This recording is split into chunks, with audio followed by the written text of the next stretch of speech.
இதுதான் கலண்டேன் 1000 கிஃப்ட் வந்தாலும் இந்த கிஃப்ட் பார்த்தீங்களா, ஸ்வீட் ஃப்ரெண்ட்ஸ். S, chocolate. இப்போல்லாம் இதுதான் ட்ரெண்டாமே கொடுக்கறது. இது எங்கள் ஹிருதியா இல்லை, ஹிருதியா இது உனக்கு தான் ஹிருதியா. இது பாப்பா ஸ்வீட் மட்டும் சாப்பிட்றேன் ஃப்ரெண்ட்ஸ்.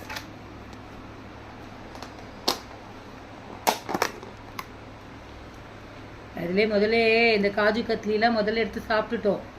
இப்போ இருக்கிறது உங்களுக்கு நான் காமிக்கிறேன். இது என்னோடய ஃபேவரெட்டு தான். இது எங்கள் ஜானு ஃபேவரெட்டு. நான் இதை தான் டேஸ்ட் பண்ண போகிறேன். ஸோ பர்த்டே விஷஸ் பண்ண எல்லாருக்கும் சூப்பர், எல்லாருக்கும் தேங்க்ஸு, நன்றி. எல்லார் சார்பாகவும் நான் இதை சாப்பிட்றேன். கேக் சாப்பிட மாட்டேன், அதனால இது யார் கொடுத்தா சொன்னாங்க. இது யார் கொடுத்தா அப்படின்னா டாடி கொடுத்தாங்க. காலையிலேருந்து எதுவுமே விஷ் கூட பண்ணல. ஈவினிங் வீட்டுக்கு வரேன், டியூஷன் முடிச்சுட்டு ஒரு இது ஆர்டர் வந்துருந்துது. என்னென்னு பார்த்தா இதுவும் எடுத்து வந்து சர்ப்ரைஸாக கொடுத்தாங்க. தேங்க்யூ. ஸோ எல்லாருக்கும் நன்றி ஃப்ரெண்ட்ஸ். Bye friends. வேறு ஒரு வீடியோவில் பார்க்கலாம். பாய்.